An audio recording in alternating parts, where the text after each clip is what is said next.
Alhamdulillahil qail fi kitabihil karim qala ifritum minal jinni ana atika bihi qabla an takuma min maqamik wa inni alayhi laqawiyyun amin. Qala alladhi indahu ilmun minal kitab ana atika bihi qabla ayyartadda ilaika tarfuka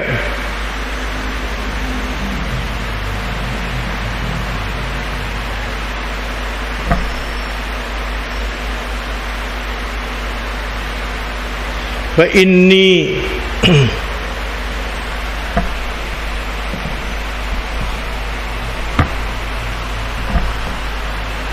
qala alladhi indahu ilmun minal kitab ana atika bihi qabla yartata ilaika tarfuka fa inni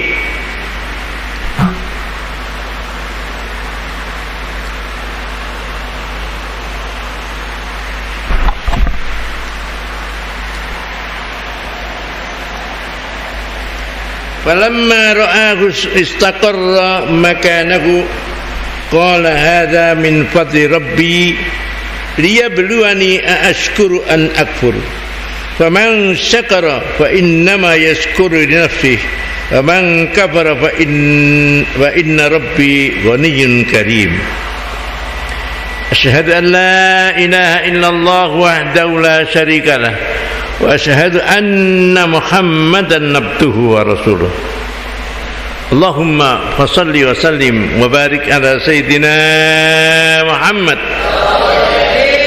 Allahumma salli wa sallim ala hadan nabiyil karim wa ala alihi wa ashabihi wa man tabi'ahum bi ihsanin ila yaumiddin.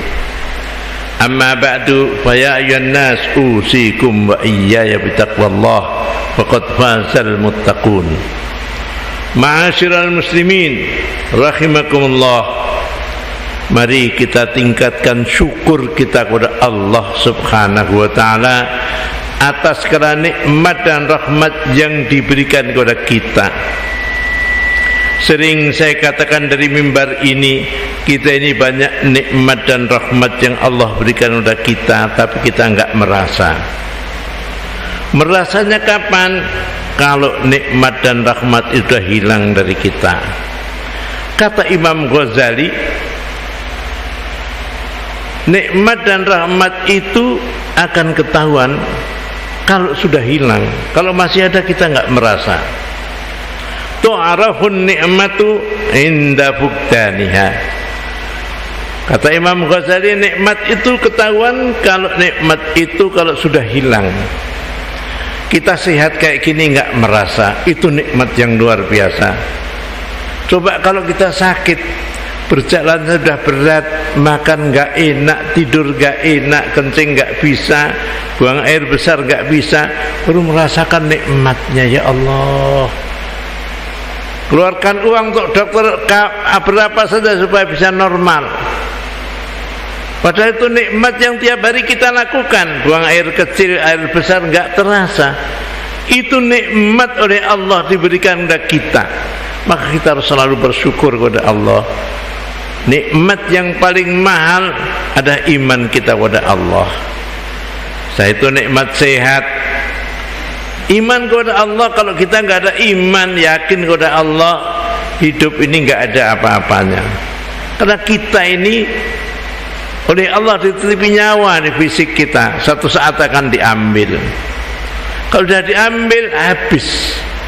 Kekayaan, pangkat, apapun juga akan habis. Tidak akan ada yang lestari. Hebatnya kayak apa orang, enggak akan ada dilestarikan di atas bumi. Mesti dikubur atau dibakar orang Hindu Buddha. Subhanallah. Kita nikmat banyak sekali. Kenapa enggak kita syukuri? Syukur alhamdulillah. Nikmat muda alhamdulillah. Nanti suatu saat akan tua. Kalau sudah tua akan merasakan, ya Allah, makan enggak enak, tidur enggak enak, minum enggak enak, apa-apa enggak enak. Oleh Allah sudah mulai dikurangi, bahkan dicabut nikmat itu. Maka sebelum nikmat dicabut, mari kita syukuri yang ada. Alhamdulillah, nikmat itu enggak terus langgeng diberikan oleh Allah kepada kita. Suatu saat akan diambil. Orang yang hebat kayak apa, berkuasa kayak apa, ditakuti kayak apa, katakanlah Namrud. Namrud itu orang yang hebat di Mesopotamia, dekat Baghdad sana. Orang menyembah kepada dia, enggak menyembah, potong lehernya. Subhanallah. Wah, takuti orang luar biasa. Sombongnya luar, siapa yang berani dengan saya? Saya harus disembah, saya Tuhan. Akhirnya Allah kirimkan tentara yang sangat ringan, yaitu nyamuk. Ribuan jutaan nyamuk Allah turunkan, nyerang kepada tentaranya, nyerang kepada dia, hanya masuk ke hidungnya, ke otaknya. Akhirnya dia bingung, dipukul-pukul, akhirnya mati sendiri dia. Subhanallah. Allah itu kalau menurunkan tentaranya luar biasa, enggak diduga-duga. Ada angin, ada air, ada macam-macam binatang Allah turunkan. Subhanallah, subhanallah. Maka kita harus syukur, alhamdulillah. Nikmat kayak apa? Allah sangat kuasa. Jangan kagum dengan kekuasaan teknologi manusia. Dulu juga sudah hebat. Gunung diukir dari rumah yang hebat. Tattakhiduna minal jibali qusuran. Kau menjadikan gunung-gunung itu sebagai istana-istana. Luar biasa. Belum ada AC dan sebagainya, tapi sudah demikian rupa hebatnya. Dulu juga sudah hebat. Fir'aun kayak apa hebatnya. Tapi dia, siapa yang musuh saya harus mati. Maka Allah kirimkan Musa untuk menyadarkan dengan jalan bermacam-macam, dimusuhi terus. Senjatanya Fir'aun luar biasa. Kereta kuda yang demikian senjata saat itu hebat. Musa hanya pakai tongkat, tapi nyatanya kalah. Karena Allah begitu kawan-kawan Bani Israel itu, inna mudrakun, kita kekejar ini. Qala kalla, enggak. Inna ma'ya rabbi sayahdin, saya bersama Tuhanku pasti akan beri petunjuk. Nyebrang kamu Musa. Bagaimana nyebrang? Enggak ada jembatannya. Fadrib bi'asokal hajar, itu laut dipukul dengan tongkat. Maka falakomat, jadi ada dua jalan. Musa dengan kawannya selamat ke Sinai. Sebenarnya Musa ingin menepuk kembali biar airnya kembali. Kata Allah melalui Jibril, jangan, biarin aja. Ikuti dia. Sebenarnya sudah tahu, sadar Musa, wah ini berat ini. Ini kalau saya kejar nanti lautnya jangan-jangan ini betul-betul mukjizat dari Allah. Sudah Anda sadar, tapi enggak mau dia tobat, enggak mau mengucap syahadat. Maka begitu masuk juga lautan dikembalikan oleh Allah. Lautan dikembalikan oleh Allah menjadi tenggelam mereka. Saat itu liciknya Fir'aun, amantu billadzi amana bihi Banu Israil, saya percaya apa yang diimani oleh Bani Israel. Kata Allah, tidak bisa. Kau sudah memusuhi umat Islam, memusuhi saya, musuh semuanya, enggak bisa. Tapi Allah selamatkan. Fal yauma nunajjika bi badanika, hari ini kami selamatkan fisikmu. Maka sampai sekarang fisiknya Fir'aun masih ada, ditenggelamkan di laut. Subhanallah, diselidiki oleh profesor dari Prancis. Ini muminya ini kok ada garam dari mana? Nah inilah saat itu ada profesor Islam yang menjawab, saat itu dia ditenggelamkan oleh Allah dan diselamatkan oleh Allah. Al-yawma nunajjika bi batin litakuna ayatan lil alamin, supaya jadi bukti bagi orang-orang setelah itu. Padahal 3000 tahun sebelum Al-Quran turun. Ini Profesor Morris ini pikir, kok Quran bicara 3000 tahun sebelum Musa, sebelum kejadiannya Fir'aun. Akhirnya dia mengakui asyhara islamahu, dia masuk Islam. Subhanallah, subhanallah. Kalau orang ini mau Allah kasih hidayat, nggak kurang jalan. Maka banyak peristiwa-peristiwa yang sebenarnya ada yang masuk akal, yang nggak masuk akal. Termasuk yang ingin saya sampaikan, pada zaman Bani Israil itu ada namanya Jurej. Jurej itu seorang anak yang baik.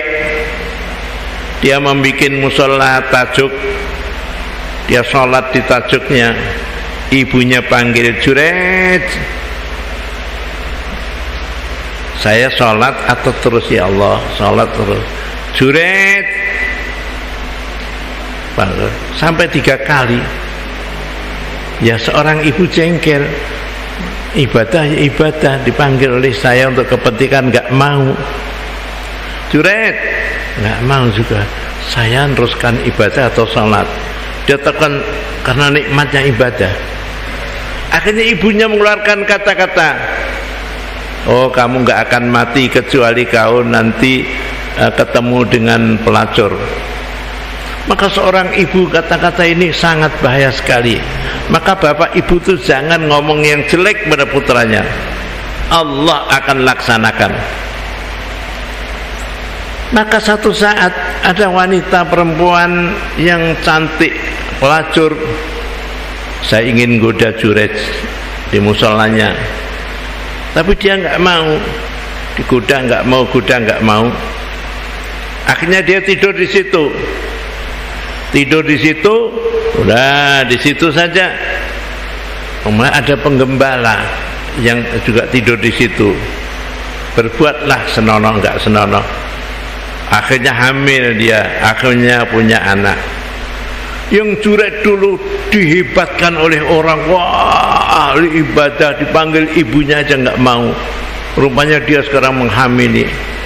Subhanallah, musallanya dirobohkan. Begitu dirabohkan, ada apa ini? Kamu pura-pura ahli ibadah, kamu ngamini wanita ini. Mana anaknya? Ini anaknya. Ia tak sholat 2 rakaat dulu. Dia sholat. Pada zaman Bani Israil ini, belum zaman Nabi. Sholat, doa, lalu perutnya ditunjuk, anak kecil, ngomong kamu siapa bapakmu. Inilah keanehan dalam Islam.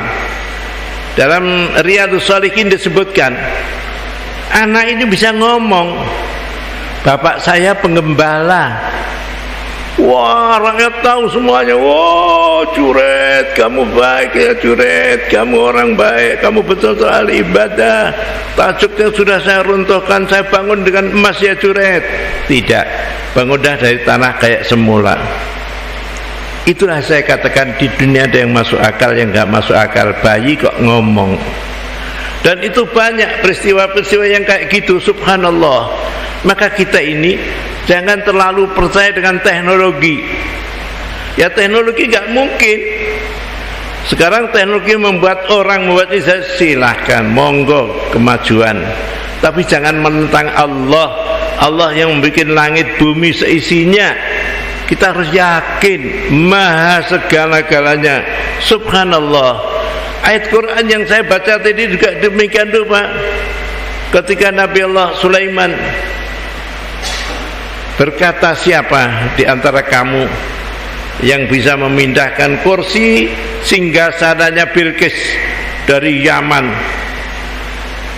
ke Palestina, ke Syam?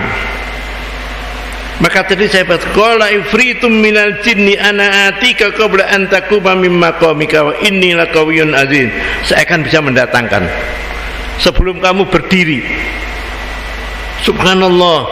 Tapi ada yang lebih hebat lagi. Qala alladzi indahu ilmun minal kitab. Orang yang punya ilmu Dia wiridannya hebat. Ana atika bi qabla yartada ilaka tarfuk.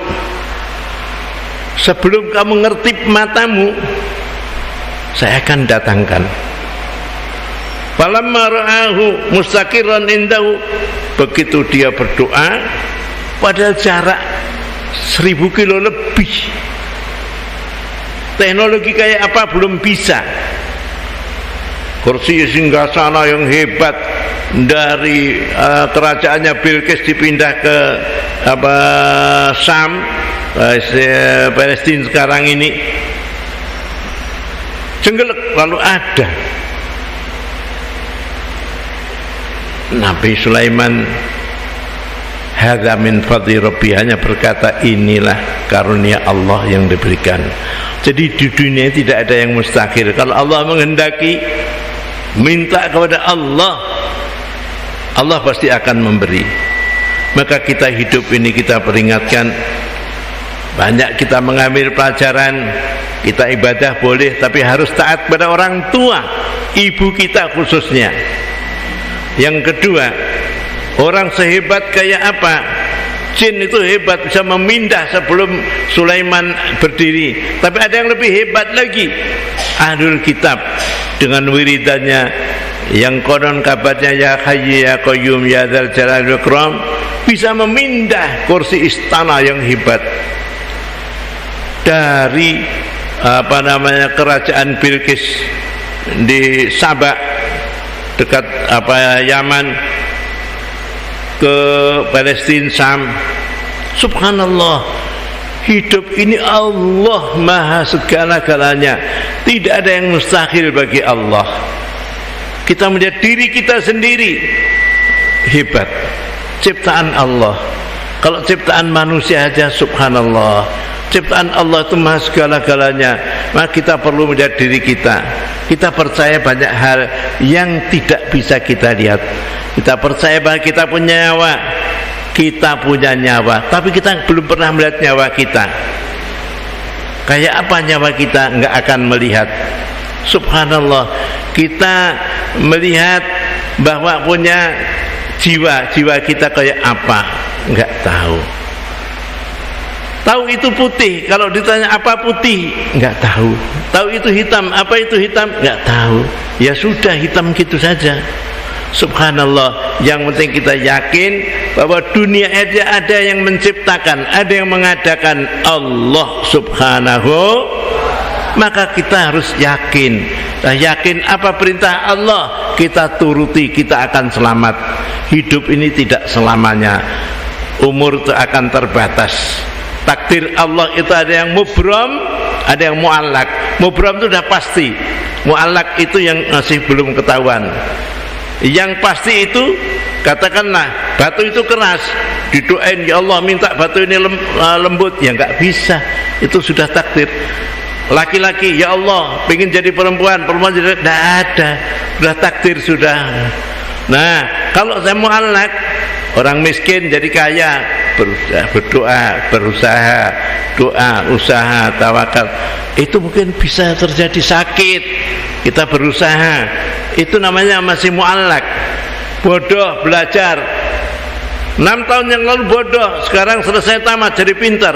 Sekian tahun yang lalu bodoh, akhirnya jadi pintar. Nah, itu takdir mu'allak. Umur kita nggak tahu. Kita berdoa aja kepada Allah. Mudah-mudahan Allah beri umur panjang, sehat lahir batin. Amin. Berkah berlimpah ruah ya Allah. Amin. Doa-doa kita lah yang akan merubah nasib kita. Mudah-mudahan dengan khutbah Jum'ah yang pendek ini Allah berikan taufik dan hidayah kepada kita semuanya ya Allah. Berikanlah taufik dan hidayah kepada kami semua ya Allah. Berikanlah taufik dan hidayah kepada kami semua ya Allah. Ya Allah, beri umur panjang, sehat lahir batin, rezeki yang berkah ya Allah. Jadikanlah kami orang yang bahagia, yang sukses ya Allah. Ya Allah, berkailah pondok pesantren Darus Amal Quran ini ya Allah. Ya Allah, kabulkanlah semua kemauan hajat ya Allah. Ya Allah, kami mohon Kau yang mengijabahinya ya Allah. Berkailah jamaah ini semuanya ya Allah. Singkirkanlah segala bencana, musibah, fitnah, balak, penyakit, gangguan dari kami ya Allah. Kami mohon Kau yang mengijabahinya ya Allah. Inna ahsanal kalami kalamullahil malikil mannan wa biqaulihi yahtadil muhtadun. A'udzu billahi minasy syaithanir rajim.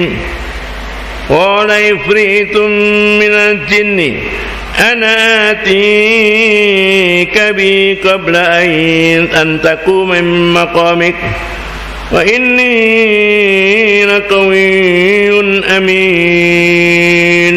Barakallahu li wa lakum bil Qur'anil azim wa nafa'ani wa iyyakum minal ayati wa dzikril hakim wa taqabbal minni wa minkum tilawatahu innahu was-sami'ul alim wa qur rabbighfir warham wa anta khairur rahimin.